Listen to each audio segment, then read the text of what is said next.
Tayo na at sumamba, magpasalamat sa ating Panginoon. Tayo na't kumanta, sumayaw sa saliw ng tugtugan, kay inang pagmasdan ang nagkakaisa at sama-sama magkakapatid.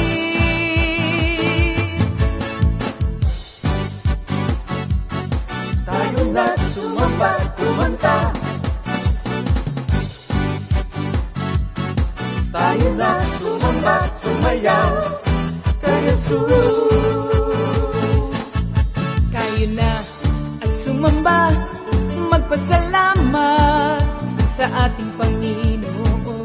Tayo na't kumanta, sumayaw sa saliw ng tugtugan, kay inang pagmasdan ang nagkakaisa at sama-sama magkakapatid. Kay Jesus ang iyong problema, magdasal, maghintay, magtiwala. Sa oras ng pangangailangan, si Jesus ang katugunan. Si Jesus ang ating Panginoon, kailanman di kanya iiwan. Si Jesus ang ating Panginoon, kasama sa lahat ng oras. Papuri at pasasalamat tanging sa'yo, alay. Tanging sa'yo, alay.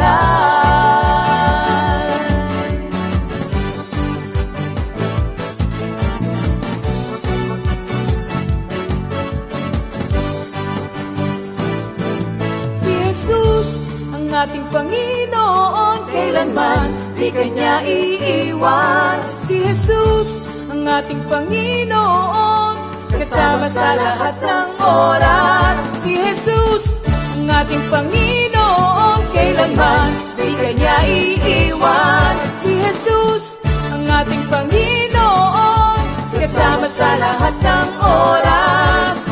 Papuri at pasasalamat tanging sa'yo, alay. Tanging sa'yo, alay.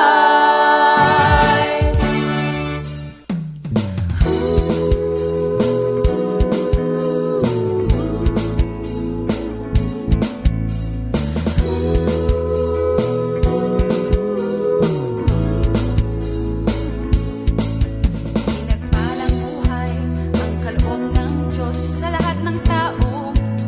May takot sa Kanya. Pinagpalang buhay ang kaloob ng Diyos sa lahat ng tao.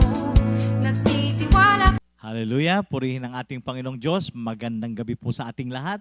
At welcome once again to our midweek Bible study. Yan.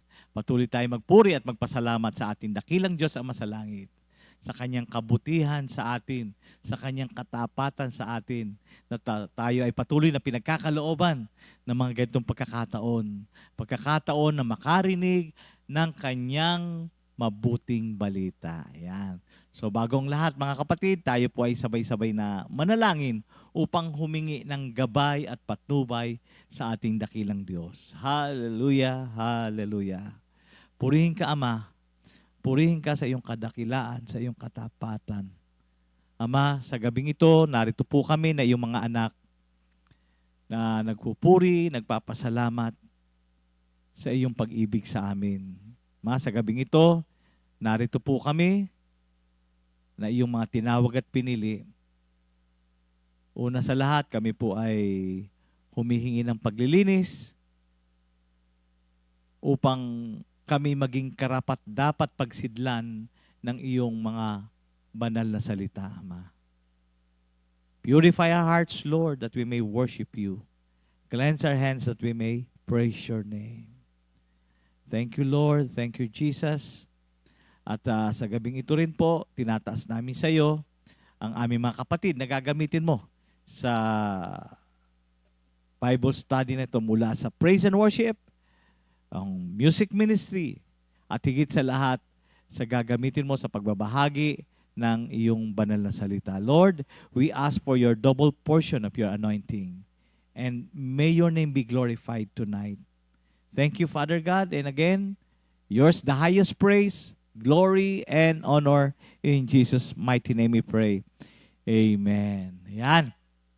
And tonight, April 8, 2026, of course, nagse-celebrate ng special day ang ating mga kapatid sa pangunguna ng aking bayaw. Okay.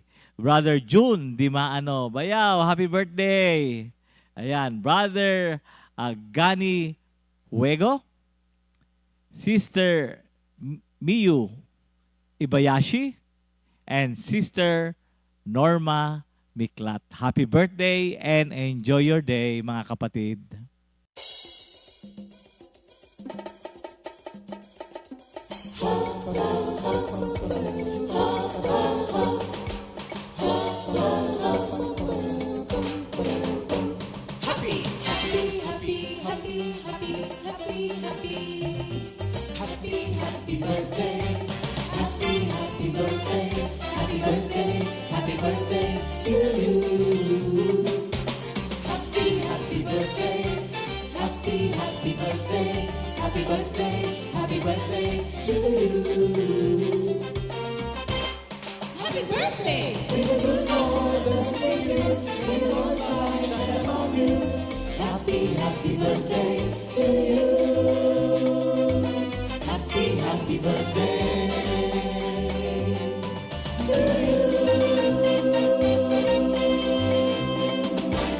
Ayan. Happy birthday mga kapatid ulit and enjoy your day.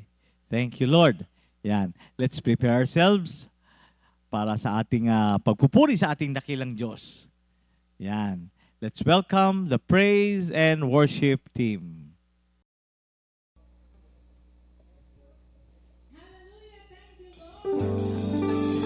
Hallelujah! Good evening po sa ating lahat. Welcome po sa ating midweek Bible study.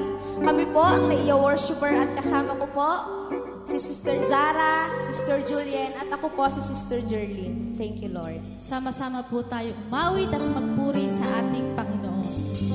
Amen. Hallelujah. Good evening po sa ating lahat. Halina po kayo at tawagin po ang lahat ng kasama natin sa ating mga tahanan upang sabay-sabay tayong umawit at magpuri sa ating Panginoon. Thank you, Lord. Palakpakan po natin ang ating Panginoon.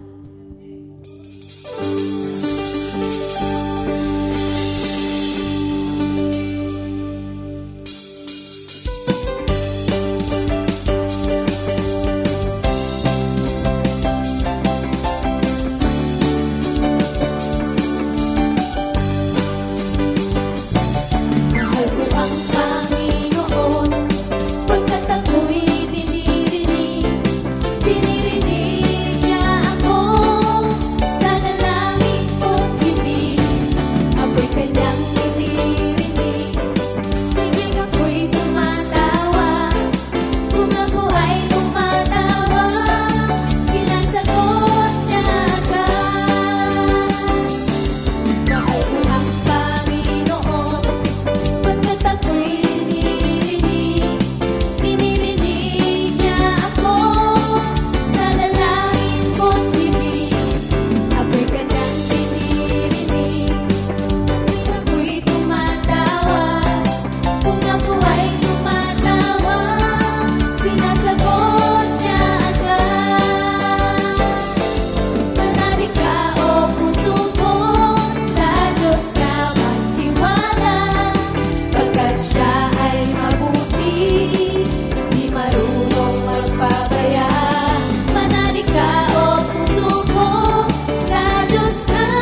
pangako niya'y iingatan ko.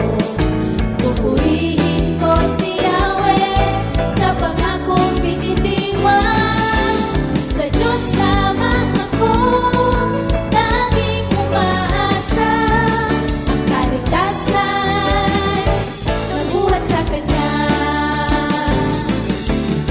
Tanging Siya lamang ang tagapagligtas, tagapagtanggol ko at aking kalasan.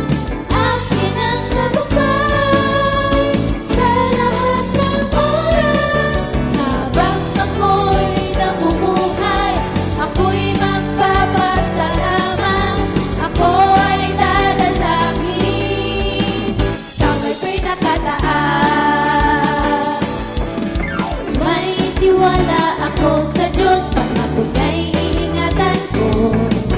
Pupurihin ko si Yahweh sa pangakong binitiwan. Sa Diyos lamang ako tanging umaasa.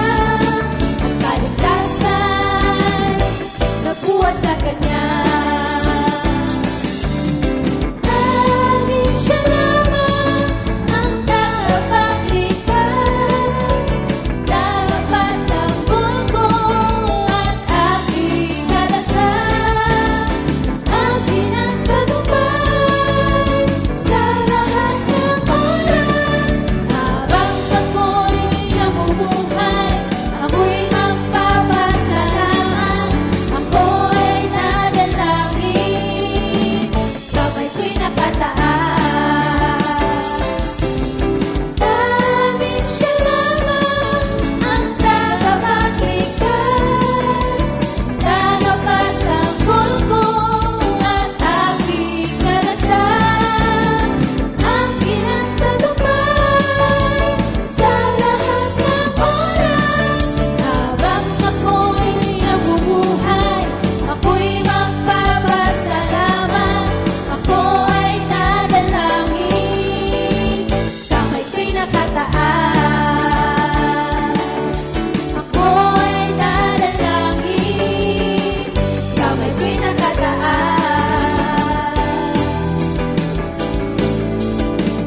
kamay ko'y nakataas.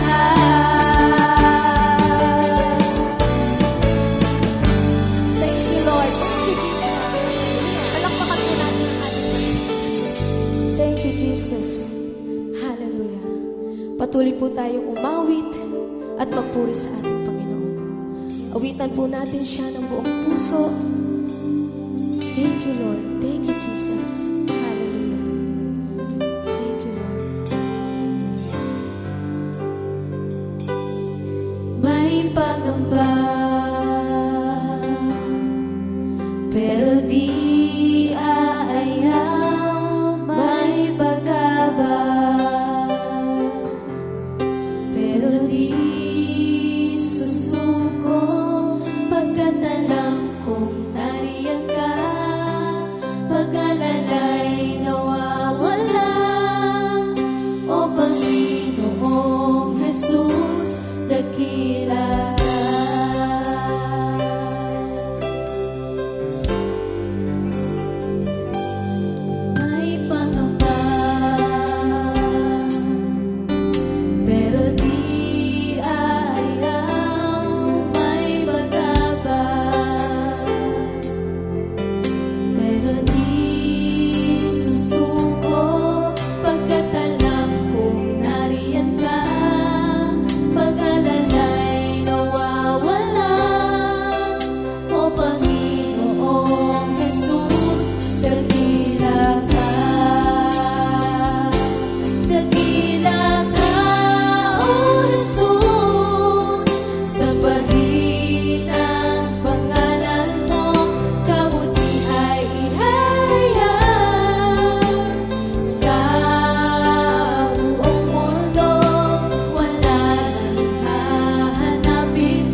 mabuti mo, Jesus.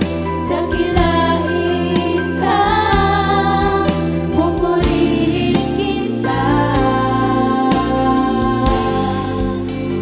Aking Panginoon,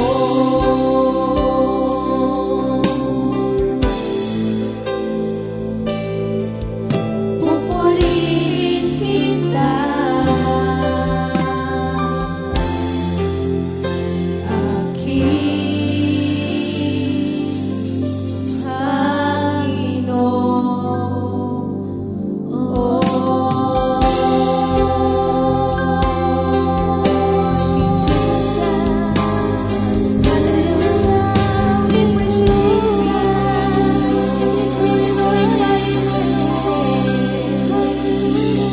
Hallelujah. Thank you, Lord. Palakpakan po natin ang ating Panginoon. Amen, amen, and amen. Hallelujah. Thank you, Lord. Comfy Music Ministry. Salamat sa Diyos. Glory to God yan, mga kapatid. Glory to God. Yan. Sa gabing ito, mga kapatid, tayo magpapatuloy sa ating pag-aaral sa aklat ng Epeso. At sa gabing ito, ating malugod na i-welcome my co-minister, co-patriarch, no other than Minister Ernie Akayan, to continue with chapter 6 of the Ephesians. Let's welcome our brother. Magandang gabi po sa ating lahat at again welcome to another study of the Word of God every Wednesday na nakakasama namin kayo. At sa gabing ito ay patuloy na pag-aaral sa last chapter na po tayo ng Ephesians. Ang pag-aaral po sa gabing ito ay Ephesians 6:11 to 18. Hayaan niyo pong basahin ko ang mga salita ng Diyos. Ephesians 6:11 to 18. Put on the whole armor of God that you may be able to stand against the wiles of the devil. For we do not wrestle against flesh and blood, but against principalities, against powers, against the rulers of the darkness of this age, against spiritual hosts of wickedness in the heavenly places. Therefore take up the whole armor of God, that you may be able to withstand in the evil day, and having done all, to stand. Stand therefore, having girded your waist with truth, having put on the breastplate of righteousness, and having shod your feet with the preparation of the gospel of peace. Above all, taking the shield of faith, with which you will be able to quench all the fiery darts of the wicked one, and take the helmet of salvation and the sword of the Spirit, which is the Word of God, praying always with all prayer and supplication in the Spirit, being watchful to this end, with all perseverance and supplication for all the saints. Salamat po, Ama, muli sa inyong kagandahang loob at sa inyong habag. Kayo po ang manguna sa aming pag-aaral, mangusap po kayo at higit naming maunawaan ang inyong mga pamamaraan, lalo na po sa spiritual battle na pag-uusapan sa gabing ito. To God be the glory. In Jesus' name we pray. Amen. Maraming salamat po for the privilege again to study and to teach about spiritual battle. Napakahalaga po nito, mga kapatid, kasi kapag tayo ay naging Kristiyano, automatic po yan. Pasok tayo sa giyera. Nung araw po, wala tayo sa Panginoon, ay kung ano lang gusto ng mundo, kung anong gusto ng laman, kung anong gusto ng kaaway, hindi natin alam, doon po tayo sumasabay. No? At hindi po tayo lumalaban sa mga maling pamumuhay. Pero tandaan natin, ang ating spiritual battle na to ay hindi mga tao, bagamat ginagamit ang mga tao minsan, pero ito po ay spiritual, sa madaling salita po, ay mga espiritu po ang kalaban natin, especially the enemy, no, and his minions, ang mga demonyo na gumagawa ng paraan upang tayo'y tumalikod uli sa Panginoon at pagkatapos ay magpatuloy sa paggawa ng kasalanan, no? Kaya ho, binigyan tayo ni Pablo at ang ginamit po niya dito ay yung mismong kalasag ng mga Roman soldiers na napakaganda po na naihambing niya ito kung papaanong ang mga kalasag ng isang Roman soldier ay magagamit natin sa spiritual battle natin. paano ba natin malalaman na ang kalaban natin ay hindi nasa laman o pisikal? Sa Ephesians 6:12 po, binasa natin kanina, ulitin ko, for we do not wrestle against flesh and blood, but against principalities, against power, against rulers of the darkness of this age. Narinig nyo? Against rulers of the darkness of this age, against spiritual hosts of wickedness in the heavenly places. Sa madaling salita po, ito ay higit na makapangyarihan sa atin, lalo na hindi natin nakikita. Sa madaling salita po, hindi natin sila kaya magapi sa sarili nating karunungan, sa sarili nating kaalaman. Kaya po dapat ang ating kalasag ay manggagaling pa rin sa Panginoon. Dahil sa atin po, hindi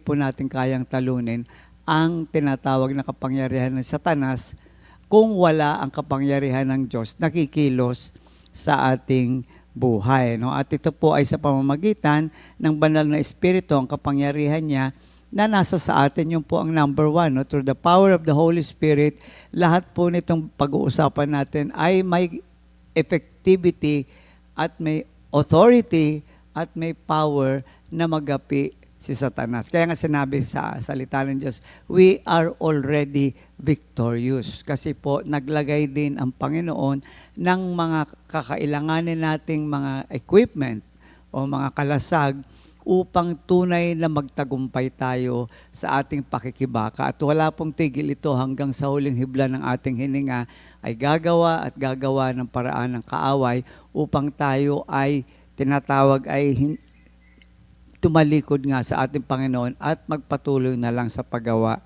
ng kasalanan. Kaya nga sa verse 11, yung binasa natin kanina, put on the whole armor of God that you may be able to stand firm against the wiles of the devil. So kailangan po itong kalasag nito, tulad ng isang mandirigmang Romano, kailangan lagi nating suot ito. Sa madaling salita, we must always be ready. We must always be prepared. So punta na po tayo at interesting po itong pag-aaral kasi may paghahambing nga tungkol sa kalasag ng mga Roman soldier. No? Una-una po dito ay ang belt of truth. No? Ito po ay parang sinturon, sinturon na nga po, na parang ito ang humahawak doon sa damit, no? Kasi ang damit naman nila ay dire-diretso. So parang ito ang tinatawag na sinturon. And at the same time, lahat ng kanilang mga equipment, kagaya ng tinatawag na kutsilyo, doon din po nakalagay yung sword. Mamaya makikita natin. Ano? So it secures the tunic, ito po yung damit nila, and supported other pieces of equipment. So ano po ba ang spiritual na paghahambing? Ano ba ang spiritual significance nitong tinatawag na belt of truth? Unang-una po, spiritually, the truth, the Word of God, is foundational. So napakahalaga po na simulan natin ang ating pakikibaka na ang pundasyon natin ay ang katotohanan ng salita ng Diyos. Sapagkat kung wala po ang katotohanan ng salita ng Diyos na ating pangahawakan, lahat po ng kalasag na hawak natin ay mawawala ng saysay. Kasi po ang katotohanan ang magbibigay sa atin ng tinatawag na kapangyarihan upang magapi natin ang mga kasinungalingan at pandaraya ng kaaway. Kaya nga sa John 17:17 sabi, sanctify them by your truth. Your word is truth. Pag sinabi yung sanctify, ang isa hong kahulugan niyan ay ihiwalay mo sila sa pamamagitan ng iyong katotohanan. So tayo po'y inihiwalay, hinirang, pinili mula sa karamihan at ang isang distinguishing characteristic po natin ay nabubuhay tayo sa katotohanan ng salita ng Diyos. Kaya nga sabi dito, your word is truth. Ang kalaban po kasi natin ay kadiliman kung saan lahat ng kasinungalingan at pandaraya ang siyang ibabato sa atin. Pero kung hawak natin ang katotohanan at ito'y mahigpit nating pinaninindigan, hindi po tayo madadaya. Number one kasing laban sa atin, deception. Ano ang gagawin natin? First of all, study the scripture daily. So kung tayo kumakain araw-araw, dapat nagbabasa tayo ng Biblia araw-araw kasi po ang salita ng Diyos, ang katotohanan ng salita ng Diyos, ang siyang ating pagkaing espiritual, pagkain ng ating kaluluwa. Okay? Without this, tayo po'y manghihina. Maaaring kain ka ng kain physically, but spiritually, hindi natin kayang lumaban kasi hindi natin pinakakain. No? Sa English nga, we need to nurture our spiritual life, and that is by the Word of God. Anchor your belief in God's Word. Ano ho ba ibig sabihin nito? Marami pa rin tayong pinaniniwala ang mga mali, bunga ng luma nating pamumuhay. So, ang sinasabi po sa atin dito, sa bawat desisyon natin, lagi nating babalikan at ang katanungan ay, ano ba ang sinasabi ng salita ng Diyos? Ano ba ang katotohanan? At sabi nga, ang katotohanan ang magpapalaya sa atin mula dito sa mga pandarayang ito na nung araw ay pinaniniwalaan natin. At isang bunga po na tinatawag na patuloy na pagkain ng salita ng Diyos ay we start living honestly and sincerely before God and others.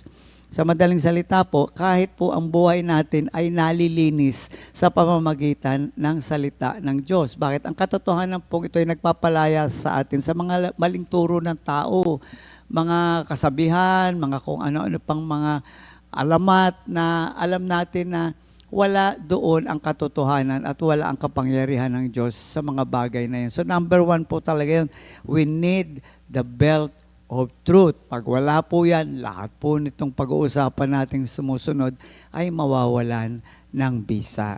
So ang pangalawa po ay breastplate of righteousness.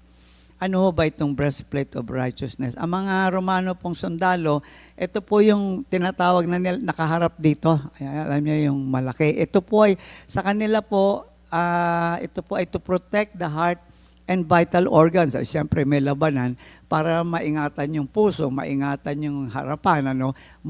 Lagi po nilang hawak ito. Mahalaga po ito kasi pag ikaw ay tinamaan sa puso, ay patay na. No? So, the heart is the center of life. So, spiritually, ano po ito? We must guard our inner life. O sa breastplate po ng mga sundalo, yung mga yung innards nila, yung puso, yung lahat ng laman loob, kumbaga, ay maiingatan dahil dito sa tinatawag na pansangga. Okay? Itong pansanggang ito. At pag sinabi hong inner life, tatlong bagay po ang napakahalagang bibigyan natin ng diin. Ano ho ba ang spiritual inner life natin? Number one is the heart. Hindi po ito yung tumitibok. Ito po kung saan doon na lahat ng issue ng buhay natin, nandoon lahat yung mga, doon tayo humuhugot ng mga desisyon. Sabi dito, bantayan mo yan. Gamitan mo ng panangga. Kasi yan ang, kumbaga, aatakihin ng kaaway. Ano pa?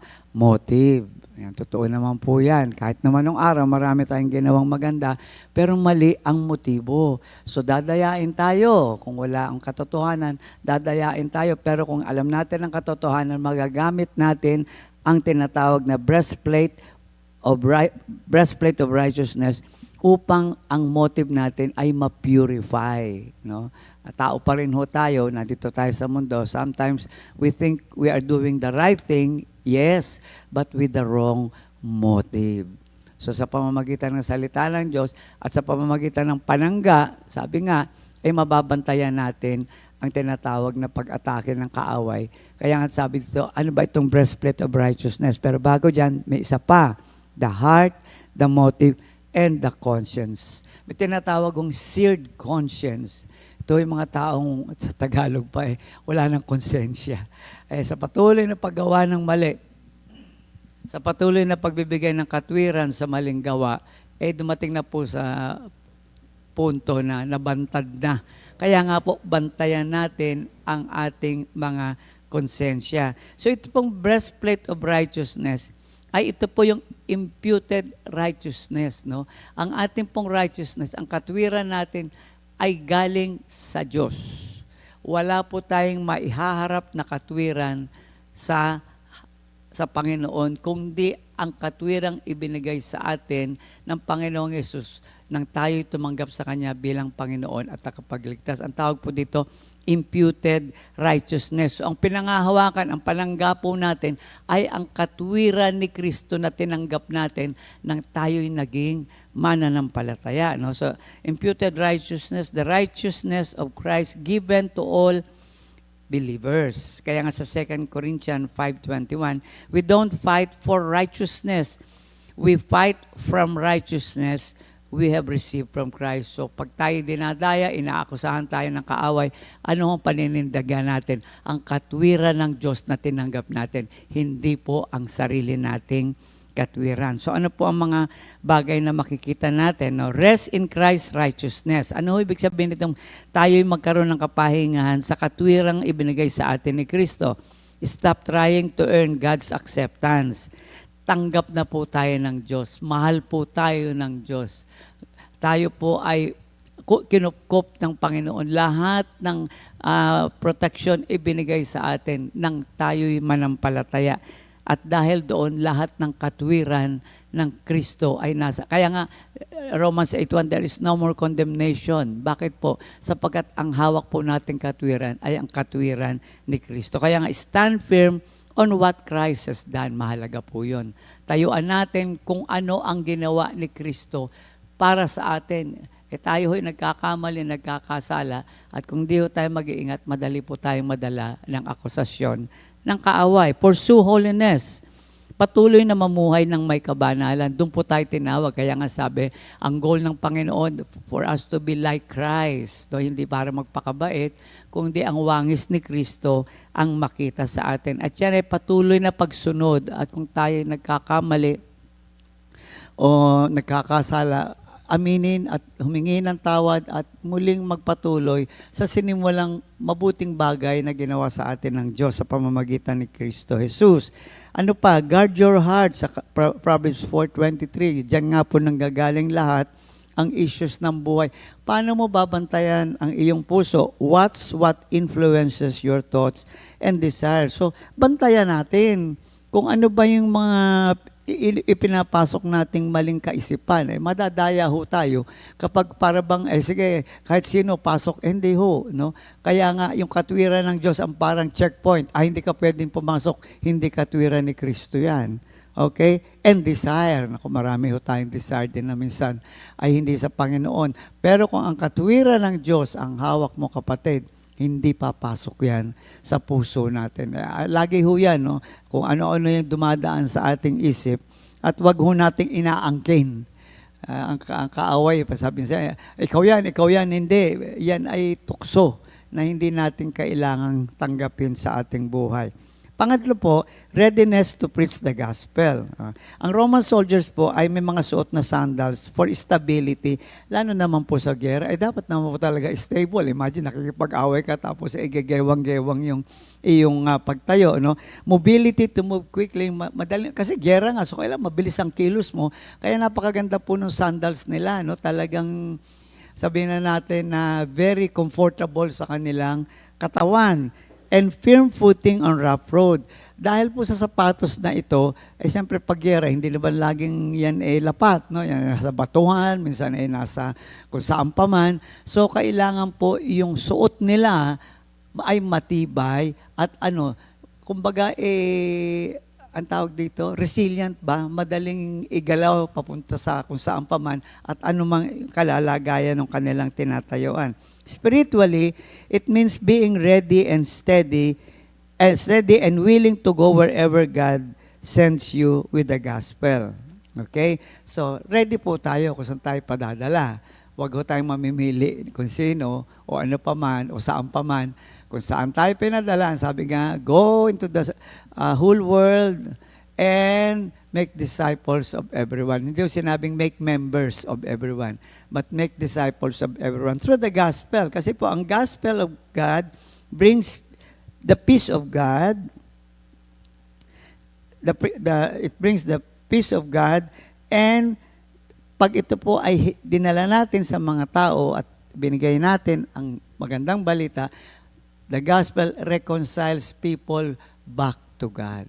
Nagkakaroon ng pagbabalik loob sa Diyos dahil sila ay nakarinig ng magandang balita kung saan naroon ang paanyaya ng Diyos ng kaligtasan at isang magandang pakikipag-ugnayan sa Diyos sa pamamagitan ni Kristo Jesus. So some of the application that we can use is know the gospel clearly. Sa madaling salita po, wag lang po basa ng basa, unawain, memorize. Orally, buksan mo ang iyong labi At higit sa lahat po ay maintindihan natin kasi sabi nga ito ay dapat alam mo kung paano gamitin. That salvation, the gospel is salvation and grace and faith in Jesus Christ. Ito po ay kagandahang loob ng Diyos sa pamamagitan ng ating pananampalataya kay Kristo Jesus. So ito pong magandang balitang ito. Ba't ba magandang balita?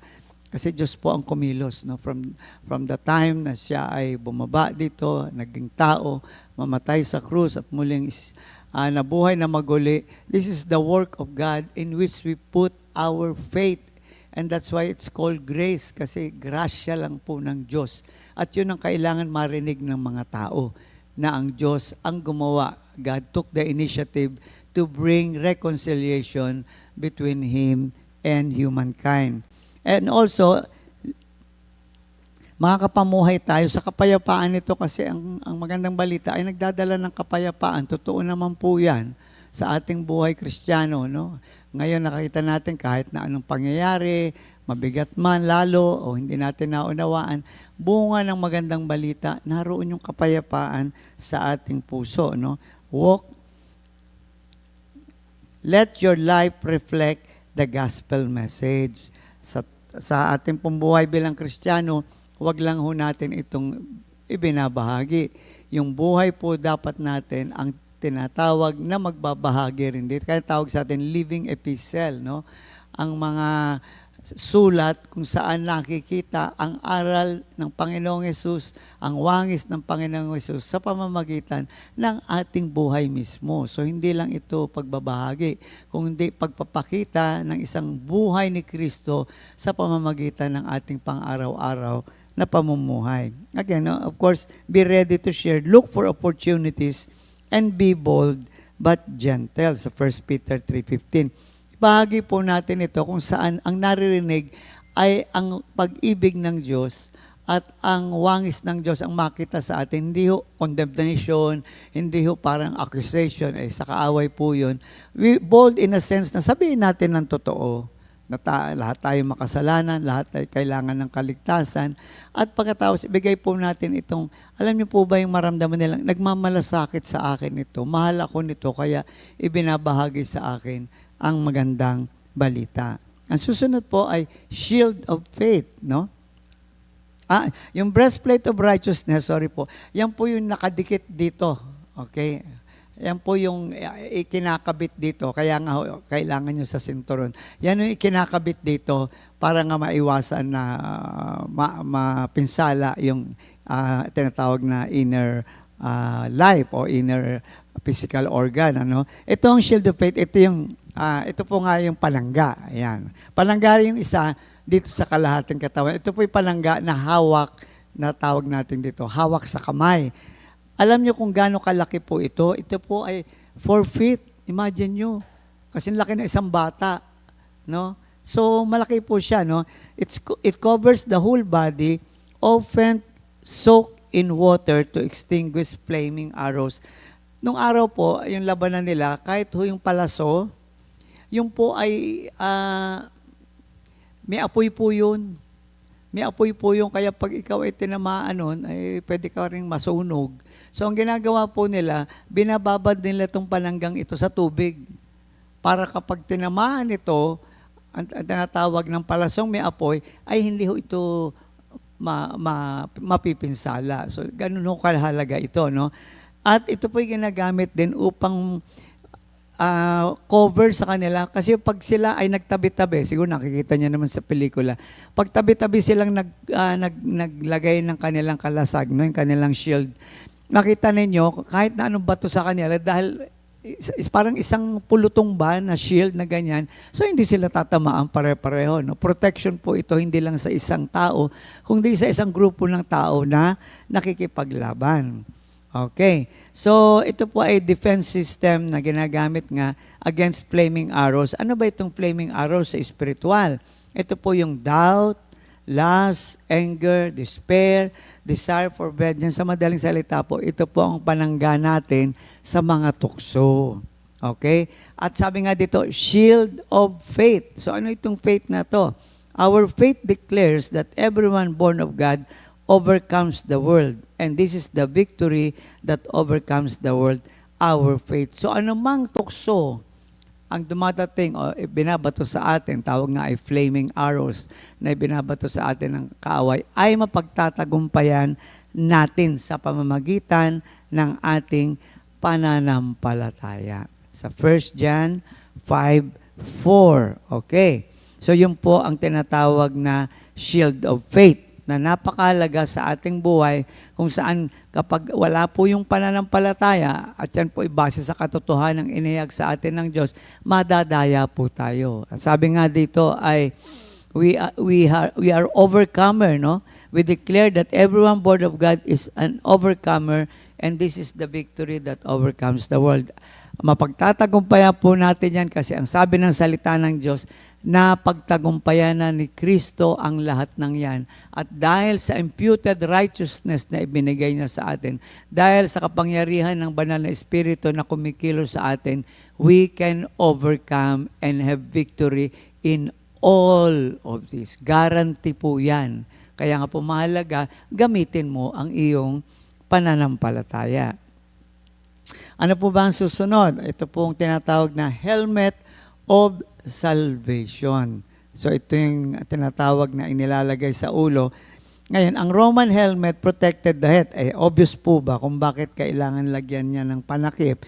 Because the most vital and vulnerable part of the body is the head. Pag tinamaan niyang ulo, tapos na ang kwento. Sa madaling salita, kailangan may tinatawag na panlaban dyan. At yan yung helmet na suot. Spiritually, ano ho ba itong helmet of salvation? It protects the mind. Ayan, yung kaisipan natin. Kasi dyan ho nagkakaroon ng labanan talaga hindi ba? Ang battleground po talaga unang-una ay sa isip. Ano po ba makikita natin dito? Our thoughts, our beliefs, and our perspective. Ang ating iniisip, ang ating mga pinaniniwalaan, yung ating mga pananaw. Di ba? Dyan ang gagaling sa ating isip yan, no? sa pamamagitan ng ating utak. No? At sa atin, spiritually, mahalaga po yan, no? Sa ating kaisipan, sa ating pinaniniwalaan, at sa ating pananaw, na unang-una, tayo'y nakatanggap na ng katwiran ng Diyos. Okay? Tayo'y tunay na may kaligtasan na bunga ng pagtanggap natin o tawag sa English ay justification nang tayo'y magtiwala kay Kristo bilang Panginoon at tagapagligtas. Hindi lang yon. Andun po yung tinatawag na identity is secured in Christ. Pag sinabi yung identity, sabi nga nasa panig tayo ng Diyos. No? God is on our side. And therefore, in our spiritual battle, do not forget that God is always on our side. Kaya sabi niya, I will never leave you, I will never forsake you. At siyempre, mga pinagdadaanan pa tayo sa kasalukuyan hanggang sa tayo tawagin na ng Panginoon, ito naman po yung bahagi pa rin ng ating salvation. Ang yan ay tinatawag na sanctification. Kaya nga sabi niya, I will never leave you, I will never forsake you, because God is actually transforming us. Patuloy po tayong binabago ng Panginoon. Yung po ang pangako niya. Yung po ang katotohanan tungkol sa ating kaligtasan. No? God will never quit on His people. Never.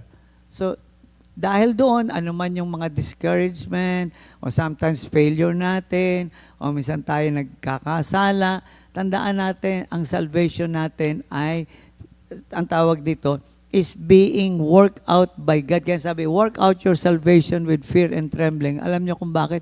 Because it's God who is doing it, no? And therefore, we need to be a part of what God is doing in our life. Meron no tayong participation na dapat nating gampanan. At isa nga po dito, ay bantayan mo yung tinatawag na kaligtasang tinanggap mo mula sa ating Panginoon. And of course, ang future nito is we will be saved from sin's presence. Pag kinuha na po tayo ni Lord, wala nang iyak, wala nang kasalanan, it will be a perfect world kung saan makikita natin God will give us the final victory. May garantiya po ng final victory sa mga taong patuloy na humahawak at nagtitiwala sa kaligtasang iniabot sa atin ng Diyos sa pamamagitan ni Kristo Jesus, no? So, ang helmet points to the assurance and hope of salvation. Assurance and hope of salvation, no? Ang enemy targets our confidence, our hope, and our thinking. Kaya nga ho, dadaan yan sa isip natin kung ano-anong tukso, no? Without the helmet of salvation, doubts cloud our mind, discouragement weaken us, and fear control our choices. Pag nagpadala po tayo diyan. Kaya ano dapat natin gawin? We must renew our mind daily. We must renew our mind daily. Kaya nga po sinabi kanina, patuloy kang mag-aral ng salita ng Diyos. Susunod po ay the sword of the Spirit. Now, unlike the other equipment, the sword is for offensive attack. Yung lahat po kasi nung binanggit ko, pang-defensive ho yun. Ito lang po yung pag sinabing offensive, ikaw ang susugod. Ano? Ang Roman sword po ay maikli, pero napakatalim. At ito'y ginagamit sa close combat. So, hindi ito yung talagang harapan, no? One-on-one, kumbaga. That's why dapat po ang paggamit ng sword is precise and intentional strike. Huwag kang sumusuntok sa buwan, kumbaga, huwag kang sumusuntok sa hangin. Kaya pag sinabing precise, pag ito ay ginamit mo, tatamaan at mapapatay mo ang tinatawag na kaaway, no? So, ang sword of the Spirit, ang sabi nga dito, is the Word of God. Now, knowing God's Word, applying it accurately and precisely, and speaking it out at the right moment. Babalik tayo sa kanina sa salita ng Diyos. Kailangan po alam, pag sinabi hong alam, naintindihan. Applying it accurately, saan mo gagamitin ang particular Word of God sa isang particular na sitwasyon. Nandiyan po ang Banal na Espiritu Santo na tutulong sa atin. Kaya sabi, kung di mo alam ang sasabihin mo, ang Banal na Espiritu Santo ang magtuturo sa iyo, no? At speaking at the right moment, speak it out. Wag lang kailangan ikaw mismo marinig mo. Minsan nasa isip lang, di po. Ibuka mo. Kaya nga, sabi nga dito, pag binuka mo yan, narinig mo, ikaw mismo, narinig mo ang katotohanan ng salita ng Diyos. May tapang kang gampanan ng pakikipaglaban, no? Why is it from the Spirit? The Holy Spirit gives us understanding. Ayan nga po, sa pamamagitan ng Banal na Espiritu Santo, nakakaroon tayo ng pangunawa ukol sa salita ng Diyos at paano natin ito gagamitin sa particular na sitwasyon ng buhay natin. He brings it to remembrance and empowers the Word of God. Narinig nyo? Siya ang magpapaalala at siya ang magbibigay ng kapangyarihan sa mga ito. Kaya nga po, hindi sa atin manggagaling. It has to be total dependence on God. No? Okay, so panguli po, parang naiba. Sabi nila, bakit may prayer? Ayan, mahalaga po. Sa verse 18 po yun. Without prayer, the armor is worn but not empowered. Suot mo lang, pero walang kapangyarihan. No? Why? Paul calls us into a constant awareness of God. Always dependent on Him. Always ready to call on Him. Kaya ito yung sinasabi natin kanina, hindi sa kapangyarihan natin. Prayer empowers everything, no? Because when we pray, actually it's the Holy Spirit that is giving the anointing in our prayer. He is empowering us in our prayer, and this prayer brings all of this armory to effectiveness. Dahil ang taong tunay na nananalangin sa Diyos ay isang taong totally dependent of God. So prayer, ito pa po, maganda, make your prayer your life, and your life your prayer. So, hindi lang po ito basta prayer, yung buong buhay mo. Sabi nga, tumawag ka sa Diyos anytime, makipag-usap ka sa Diyos anywhere. That's the kind of prayer na gusto ng Panginoon. Hindi lang yung mga formal prayer, no? Prayer is not another piece of armor. Nabanggit ko na po. It is what makes every piece effective. Okay? Truth without prayer becomes dry. Kasi minsan nga, sinabi lang, hindi naman tunay na, sabihin natin na, dineclare, di ba, sa gera, pag nagigera, sisigaw na victory, di ba?